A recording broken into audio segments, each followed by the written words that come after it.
What is up, guys, and welcome to a brand new video. Now, I know I said I was going to make a Rainbow Six Siege how to use an operator video, but for today's video we're going to be looking at Buck. Now, Buck is the recent operator I got, and I want to take a look at him, go into full detail about his loadout, what's the best loadout he can use, and what's basically the best loadout for certain situations. So without further ado, let's get started.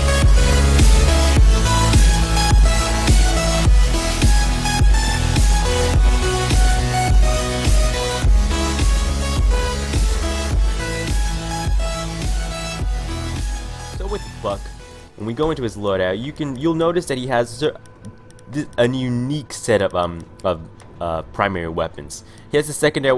He only has one secondary weapon, which is kind of, it's alright. I always prefer maybe another secondary weapon, but it doesn't matter. So he has only one secondary weapon.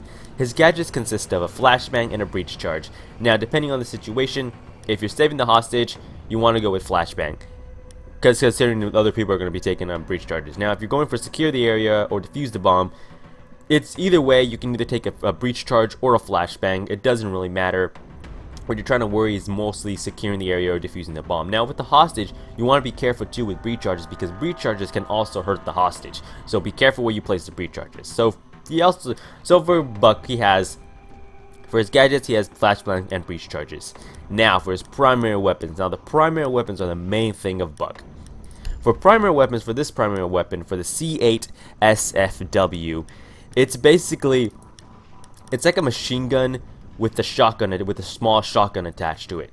Now, the same cannot be said for this one here, the Karmas. It's a marksman rifle. It's basically one shot per fire, which is basically you have to be really fast at clicking the mouse, which is basically like like a pistol. Like, you get a pistol, you can't hold down the trigger and the pistol will just fire automatically. You have to keep pressing, you have to keep clicking the mouse button, your left mouse button, and the gun will basically fire. That's how this weapon is right here. Now, for the C8 SFW, I'm not sure, it's an assault rifle. So basically you get the concept of an assault rifle and a marksman rifle. Marksman rifle shoots one shot per fire, and one shot per click actually, and the assault rifle basically shoots all your rounds if you hold the mouse down for as long as you want, or until your bullets went out. Now here comes the difficult part. Which gun is better? Which gun has more accuracy? And which gun is basically more stronger? So we're gonna go right into a game. We're gonna test out these guns not in a match, but basically in a custom match, and I'm gonna show you the differences between both of these guns. Also, before we go into a match, I just want to explain to you his loadout, his customizations on his loadout. For your sights, it doesn't really matter. What you do want to expect though is that you're only going to be able to use this operator while attacking. So you might want to get maybe a scope that basically allows you to zoom in closer or see targets clearer. Now, for this operator, he does not have a grip handle, where basically just it lowers the recoil weight of the gun, because for that reason he has his shotgun. As you can tell, he has a small little shotgun here, which basically takes the place of a grip or grip handle that would have been on any other gun. So you have to be careful with the recoil on the gun. The recoil is quite a lot. I mean, not quite a lot. It's basically, the recoil of the gun is quite. I mean, it's not to the extent where it's horrible, but it's to the extent where you have to be actually careful on how you shoot your gun. What you do want to get, considering that he doesn't have a grip to basically limit the recoil of the gun, is to take this little attachment here in this gun. It basically reduces the maximum recoil spread of the gun, which it's alright, but it's not the extent where you don't get any recoil at all, like some of the operators that do have grips. So just be aware of that. The same thing applies for the basically the marksman rifle. You get the same loadouts, the same type of features, the same the things that they don't have, like basically the grip. You don't have that. You also do have your this attachment here, where basically just limits the recoil of the gun, which is also a good thing. But you have to be aware too that if you're taking a silencer, you can't equip this at the same time. You have to choose either one. So with that said, let's get right into a match and see which gun is better, which one has the most recoil, and which one has the most accuracy. So for this test, we're going to be taking out his if I can click it, his C8 SFW. Now we're going to be testing this one out, see which has the best accuracy and which one has the most recoil. So we're going to be testing out this his gun on this wall here. So when we fire, as you can tell, it has Now, if you just hold the gun down, if you hold the trigger down, it's basically going to go up. But basically, you can tell he has a good amount of accuracy. As you can tell, all these bullets hit right here on the center. Let's say if there was a target. If there's, like, I'm going to make a circle around here so I can actually tell. All right, let's try this again. So that's our circle there. That's our main target. So let's say we were aiming. Let's say we're this far away. Let's say the distance from the window. So let's see this. All right.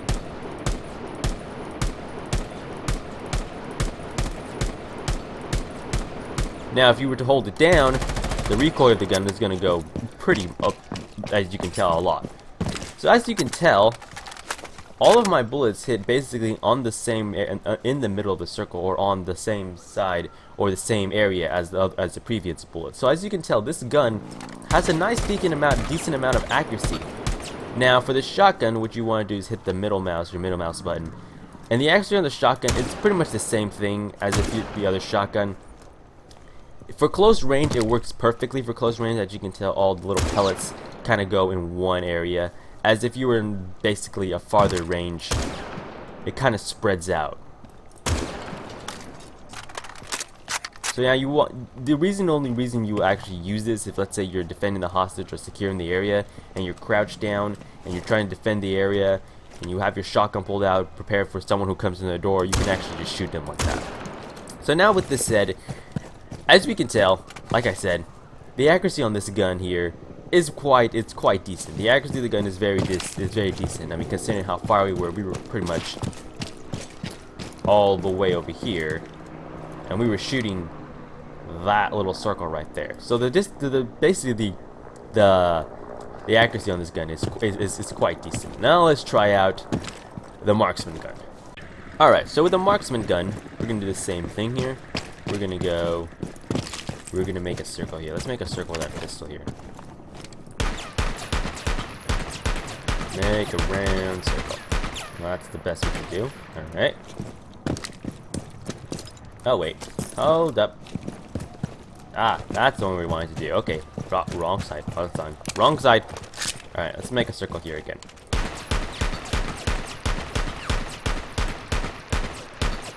Alright, that's better. Now, as you can tell, let's try this. That's the recoil on this gun. So you can tell the recoil of this gun is it's much more than the assault rifle. Now, if I was to rapidly fire with this thing by quickly hitting my mouse button, you can tell, even though I have the attachment that reduces the recoil of the gun, actually, I don't have that attachment. Okay, so I don't have the attachment on this gun. So as you can tell, without the attachment, the gun does have a quite significant amount of recoil. As you can tell, the gun is really like bouncing on my hand. Like now, if there was someone in that window and I was to fire rapidly, the bullets tend to go spray straight, but then they tend to go upwards in an upward direction. Now let's check this out here. Now, if you were to have basically the attachment that reduces the recoil, it will probably reduce it a little bit, but not too much. Now, as you can tell, our bullets kind of didn't go in one area as our assault rifle did. They kind of sprayed. There's one there, one there, one there, one there, one there, and a few that kind of went on the tree over here. I don't know if you can't see them, but see, up right there. See them? Right there. Our bullets kind of sprayed up that way. So the recoil on the marksman rifle is it's much more than your assault rifle. Now it all depends on your, it's all personal preference. If you like to stay from a distance, basically like this far, and you're looking at the window and you see someone in there, this gun is perfect for sniper shots. It's basically like a sniper gun, except not to the extent where it's as powerful as a sniper gun, as Glaze's gun, but it's similar to like Glaze's gun, where you actually, if you take a headshot, that person is dead instantaneously. Like he's gonna be out of the game for the first round. Now, if you were to take the assault rifle, a headshot will kill him instantly, but it takes a number of headshots not number of headshots. It takes at least 1 or 2 headshots to kill him. So as you can tell, the recoil in this gun is much more than the assault rifle. So as you can tell, there's a big significance when it comes to the recoil on the C8 SFW to the marksman rifle. Now, like I said, it's all personal preference. If you like staying at a distance and taking pot shots at targets and basically trying to get headshots or sniper shots, then the marksman gun will be the best thing for you.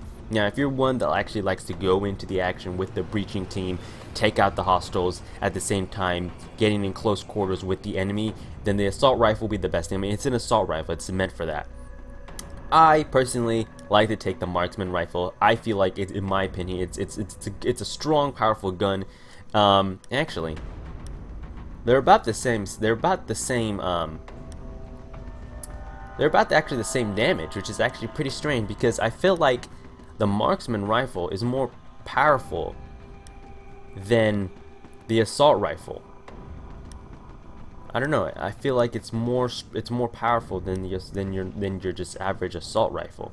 I don't know. In my opinion, I personally go for the not the assault rifle, the marksman rifle. I use that for basically headshots, sniping. I kind of stay in the back, as with when thermite breaches in. I kind of stay in the back, trying to take out pot shots or take headshots of the enemy while they're behind their shields or they're poking up from the windows or things like that. So, in my opinion, I like the marksman, but I'm not sure what you guys think. I mean, some of you have different preferences. Some of you like assault rifles rather than the marksman rifles, and basically the sniper rifles. But like I said, it's all personal preference, but do be aware that the marksman rifle has a more stronger recoil than the assault rifle. Yes, I know the assault rifle did have a attachment on it where it basically limits the recoil of the gun, but with the marksman rifle, if I was to have that attachment on, it will also reduce the recoil of the gun, but it won't be as much as the assault rifle. So do be aware that the assault rifle has less recoil than the marksman rifle, which is understandable because both guns are very similar. Now also be aware that the marksman rifle only shoots 1 shot, so you have to click it multiple times in order to get life. If you want to shoot 5 shots, you gotta quickly click your mouse 5 times. As the assault rifle, if you just hold the mouse trigger down, you're basically going to be firing until you run out of ammo and you need to reload. So thank you all for watching. This was just a rundown of the operator Buck. I plan to use this more in future videos, so thank you all for watching. Peace out, live long and prosper, and may the force be with you. It's weird. The Buck operator doesn't have a video or like all the other operators.